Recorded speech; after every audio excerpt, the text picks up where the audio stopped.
Everybody, welcome to another episode of Sappy Speaks. We have a really well-known Instagram and card collector, Spinotron. His real name is Dingu. And we just want to let everybody else know a little bit about yourself and what you do in the hobby and where you see it going and all that good stuff. So, do you want to just give us a little intro on how you got started and everything? Okay, hi. Hello, everyone. Yeah, nice to be here. Thank you for the Thank invitation you and for coming. discussion.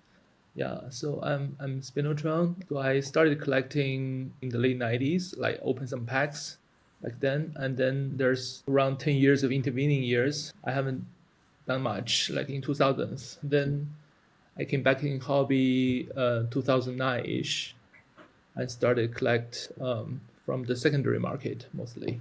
At the very beginning, I collect the rookie cards at high grade. Then I think I changed my focus to late 90s, exquisite, focused on Kobe, and then later on collect the sets a little bit, like essential credentials, and also exquisite, like the 2003 set. And later on, because I think the timing of my re-entry into the hobby is similar to the Panini, right? So like, which also 2009-ish. So I collect a bunch of their key cards, I would say, and then yeah, and recently I also collect the blockchain, like the NFT cards from Panini America. But I mostly I like to create some content around sports cards, like daily, try to be consistent and share some of my like observations or some pairings of the cards I have in my PC. So yeah. I would say, as someone who I know who you were, but I never really like gone through your Instagram and seen it. But now, obviously, since I knew we were doing this, I had to do like a little checking. It's really funny where I'll look and it's like Tua nameplates and then or Lamar nameplates and then Yeah. like a gold Kobe Bryant auto. It's like I've never met someone who collects so like different scale. Like Yeah. you have football, really like the Prism Silver blockchains. You have a million of the Strouds, and then you Mhm. also have the 2012 Prism Gold. Do you have Mhm. that entire set? No, I think yeah, the whole set is like a 300 Mm-hmm. base card plus like 100 like inserts. So yeah, it's probably I could have done it if I set out myself from the very beginning, but I collect the Lakers subset and also the lottery draft pick of double rookie class. So it's like a 28 player subset. Unfortunately, most of the guys are not panning out, and the big guys are outside of the like top 14, like Butler, Kawhi, and those guys are not Yeah, let's included see those somehow. collections too. That was the year they did the like double rookie class almost, right? 12, Mm-hmm. 13. Is that right? AD and AD and Kyrie, 11 and AD, 12. Kyrie, Mhm.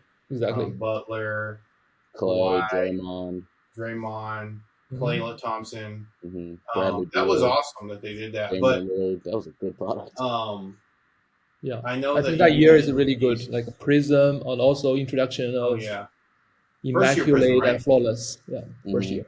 First year 2012. Hmm. And then Giannis came out next year, right? 2013, is that Mm-hmm. right? Okay, Right. so we'll talk about a little bit more about blockchain and NFTs here in a little bit, but I'd love to just know. So, is your main collection Kobe Bryant? Is Yeah, that your I would main piece? say yeah, that's right. So, do I you have like really rare inserts or autos from Exquisite from of him? Right, yeah. So basically, I think Kobe is a like a rare instance where he's in like almost every major kind of release, right? Like Mm-hmm. late 90s, the entire Exquisite run where he has auto patches. Like Mm-hmm. Iverson and the guys don't have autos, right? Some guys like Reggie Miller only have 1 year kind of release. So he has everything, and then Panini, he was the spokesperson and the signer, right, for every Yeah, major he signed. sets. He signed forever. So that's he's seen everything. So I would say the late 90s I was focused on basically all the key cards. Either I think my focus was like 25 or less because I feel like those cards are like rare enough to maintain value, and also not too like frequent. If it's too frequent, it's hard for me to keep up, right? So it's Right. rare enough. And if it's like 50 or higher, I try to chase like the jersey number or something, so to make it rarer. So that's More my rare. focus. And also the exquisite, I like the early, like the first year or the first couple of years. So I have some, I think for 2003, like the first year, I have the complete Kobe auto patch master set. Yeah, that's Oh, really? That's So sick. what? That yes, would be the everything. Mhm. limited logos, right? Is Yeah. there a noble nameplate in 03? Yeah, out of 25. There's the regular patches to 100, Right. Yeah.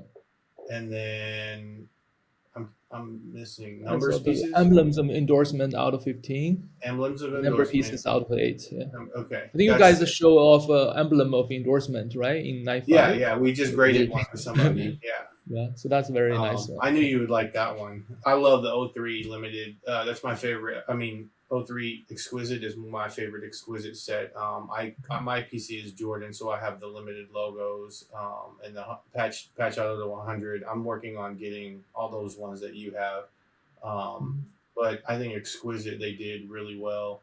And but on the insert side, what are your like 3 favorite Kobe inserts that you own? Like in the late 90s, right? Or the Yeah, like okay. PM. I just sold a Mm. PMG Red. It was a Mm. 3.5. I did a deal. Well, it was a sell and a trade deal. Mhm. And it was around like 130, 140 ish. But it Mhm. was a what was it? 3.5. Yeah, PSA 3.5 or 4 or something. But Like it was hard for me to let go. I Yeah. did get a Rubies back, a PSA 7 Very Rubies nice back, sale, which yeah. is not as good, but it was a big piece of it. But I want to know what your favorite 3 are that you own. Okay. Right. Yeah, I think the market and also the popularity and the significance seem to indicate like the PMG, essential credential, and the rubies. Those 3 Yeah. are probably the most popular, most well established. For me personally, I like the EX 2001, like essential credentials. Yep. Now and the future. For me, that's the number 1 set. So, of course, the PMG green and red also very, because if you look at the Skybox and the Flare, right, the masterpieces from Flare and Ultra, they strictly speaking fall under the Flare brand. On the back, it says the Flare. And if you look at the PMG and the credential, on the back, it says the Skybox. So if you just say Skybox and the rarest, and in the first year of the like systematic serialization, like every product has a base card has a parallel with it, which is numbered. If you consider that year, and the rarest Skybox is the PMG green and credential now, right? Usually for the good players. Yeah. Those 2 are the top 2, and then rubies is very, very popular because I think many people chase the sets and the prices are very high usually. They are. Yeah. Those are very. I love all 3 of them. I love to see. Anytime I see anything like that, I stop to look at any player, really, not just Kobe or Jordan or, there was. I think I have an EX. I have 2 credentialed Dirk Nowinski's, and so I love all 3 of those sets. What about modern cards? Do you do some football and as well, or just basketball? Yeah, I do everything. I don't know. It's kind of evolved a little bit because if you just come into the collecting, right? I think the obvious thing to do is maybe the National Treasure RPA out of 99 and the Prism Gold, right? If you just pick 2 cards. I mean, those are 2 exciting cards. Yeah. Yeah, because I kind of collect along the way, right? So my understanding is a little bit interconnected. So I see the pattern and the lineage. So I saw like the Immaculate is kind of like Panini's continuation of exquisite, because the people behind it, like at the very beginning, the architect is the same guy, Karen Cho. Yeah. So I view Immaculate as exquisite. Also in the early days, I think it's much higher than Flawless, very highly respected. But right now it's a little bit reversed because Immaculate tends to grade not so high, right? So Yeah, it's reflected in very the hard. price, and investor likes the PSA 10 and so on. It's hard to create records in Immaculate. If you like number pieces in Exquisite, then you like numbers, like Immaculate I love the numbers, numbers. RPA. Yeah. And if you like noble nameplates and the scripted swatch, right, those two exquisite things, and then you like the Immaculate nameplate nobility, because Yep. it's basically the Nobility nameplate nameplate. plus the scripted swatch. So Yeah. those two sets are the one I collect. As you mentioned before, I like Tua and also the Lamar. Those are like the nameplates. And I like them because they are extremely rare, like out of the length of their surname, right? Like, and there's no, only the first year, and in the later years, they either do not have autograph. Yeah, for example, the numbers in the later year, there's no autograph. Right. Only the rookie year is RPA. For the nameplate, later year, there's no on-swatch. There could be like plastic over with some signature. It's not so great. So that's like the lifetime print run is out of like 7 or 5. So it's really rare. So that's why I chase those. Yeah. The NPRPA is like a huge amount, right? Like out of 99. I think if you collect those, you are collecting a very liquid card. And if the market is good, the guy is good, you guarantee to have a certain amount of Somebody will want it. Yeah, the cash is packed in this as there's downside protection, but there's also kind of a co-owner risk, right? A lot of people are thinking whether to sell or not. It's very hard to sell a great price because everyone is selling. I mentioned this notion like a coffin card and commodity card. So I like a coffin card, which is like the card tends to stick with the collector, and the real print run is really low, and then the circulation is even lower, and so you can hope to get a good price, and also no one is selling. So that's why I collect those cards. Yeah. It seems like you like really rare stuff mostly. Mm. Not. And another thing is if you do have a 99, everybody's holding, and then one guy has to sell because there are 99 of them. He could ruin the market for the other 98 people that have it, or however many people have the card. I've been in a situation where I wanted to hold it, but then the comps were okay, but then somebody would come out and sell it at the wrong time, and then bring the comps like super low, and people would try and use that comp to buy my card, and so I understand. Yeah, it's very hard to beat the comp sometimes. Yeah. Right. It's funny though the way, because like Immaculate, Flawless, and NT, pretty much at this point, Immaculate's kind of, for lack of a better term, become like little brother. And it makes perfect sense though for newer collectors. They see Flawless and NT, they're like, oh, this is what everyone wants. But then you compare it to Exquisite, like you just did, and it's like all the OG collectors are like, that's what I want. I want Exquisite. I want something closer to that. So that should boost Immaculate up. Yeah, Immaculate I think the true rarity, if you look at NT, right, it's basically RPA is the king, huge patch size, right? Everything else is just junk, right? So insert, lots of sticker auto, and not much else. Like there's no well-defined set. Flawless is like a logo man or some shields. The opening experience is good, right? A very nice suitcase and 2 hidden cards and so on. But so basically also there's no true RPA, and there are like 5 or 6 inserts, right? Although each one is out of 25, but you added altogether is out of like 150 or something. So it's still a lot of cards, and no one is superior than the others.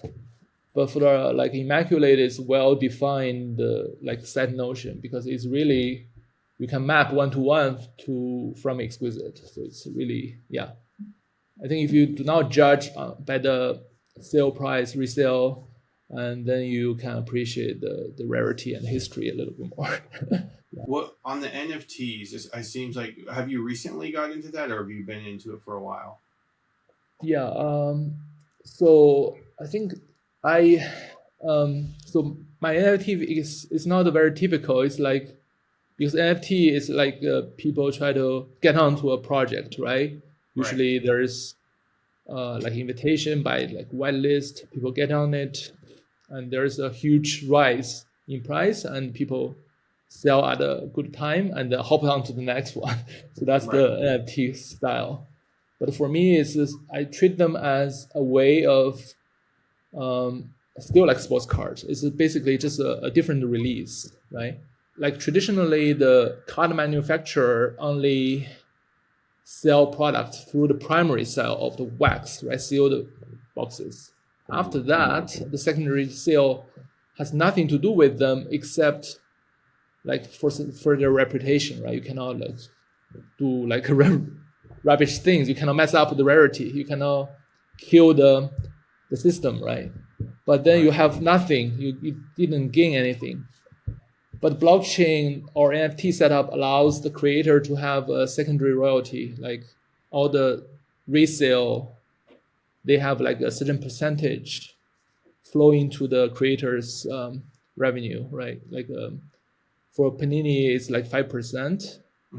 So it's quite significant. I did a calculation. For example, the 2003 Exquisite, I think I did a calculation. There are like 2,000, like 1997 cases produced, and each case is 1.5 thousand at the release. So it's quite cheap, right? If you calculate, it's around maybe that's how much 3 million. Like the entire drop, the whole run release, yeah. But then you go to Car Ladder, for example, and you calculate, okay, like let me just cap off all the 5-figure sale of the last 5 years, and mostly it's just last 3 years, right? Add up to, I think, around how much? I think 75 million. Jeez. Like just 3 years of 5-figure sale. I'm not counting like 4-figure, which could be a lot also, right?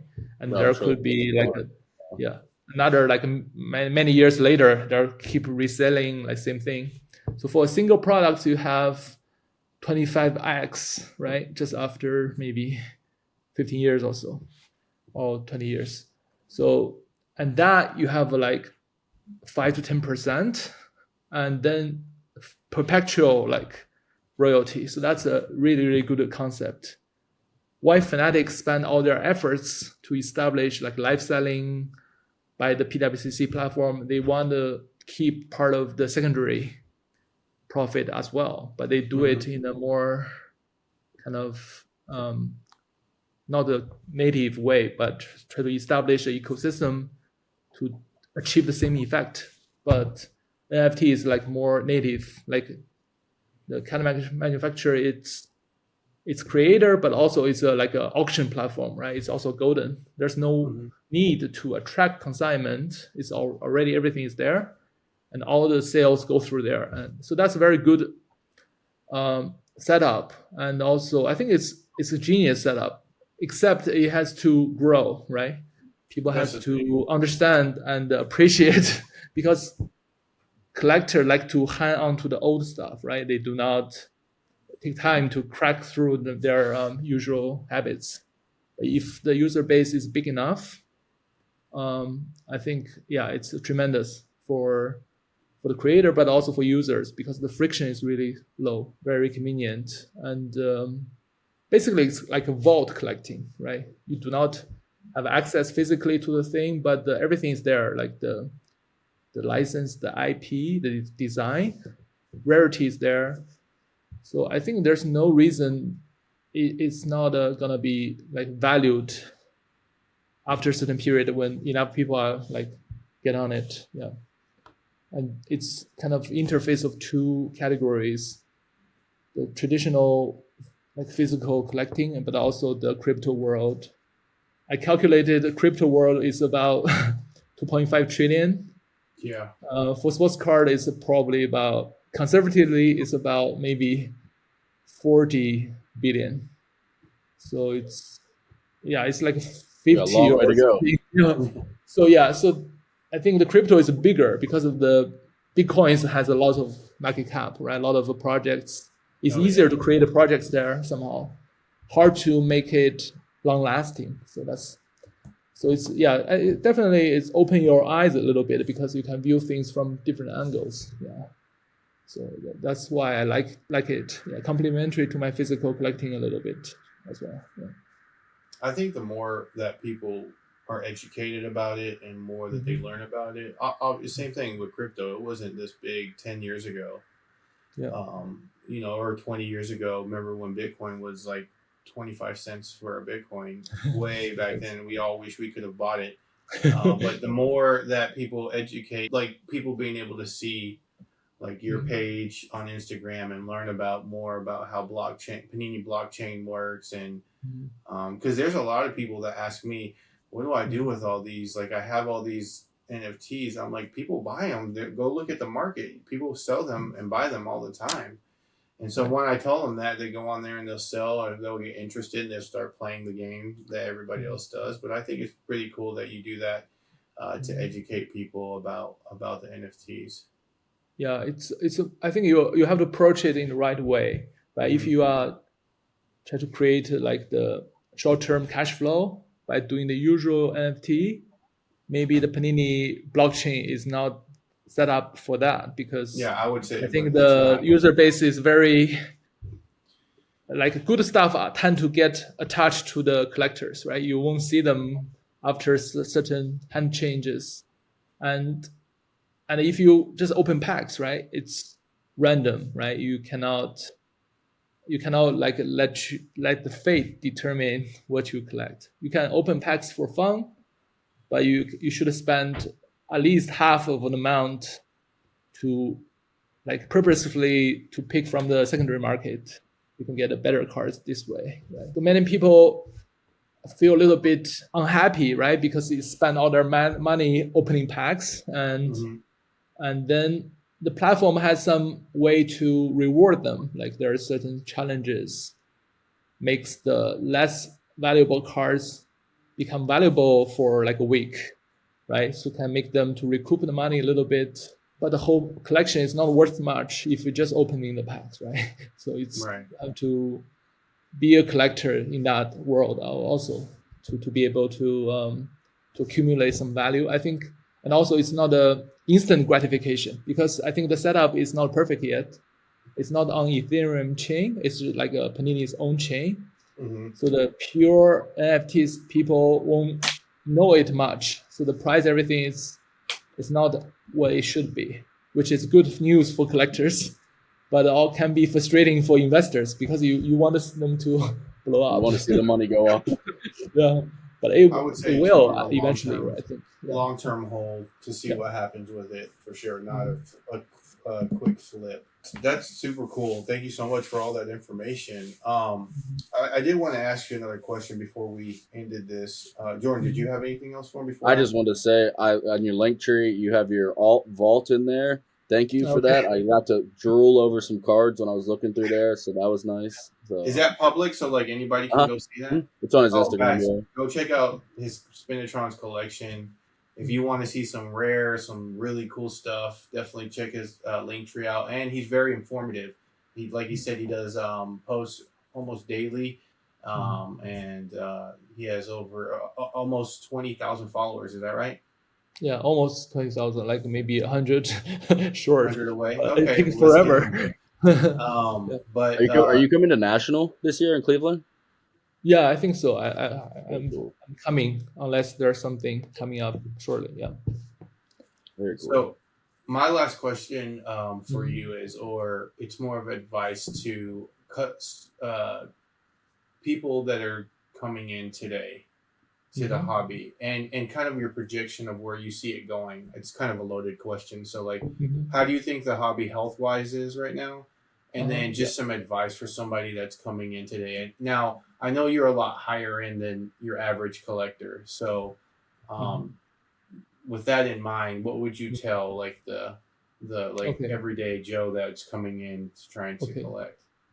Yeah, I think the hobby is in a good place right now, because obviously there's an explosion right during the COVID period where the value multiplies tremendously, and a lot of opportunities, a lot of business set up right in the hobby. There are also people try to sell and exit, right? There are the investor who left, you watch certain flagship sales, right? Certain indicators.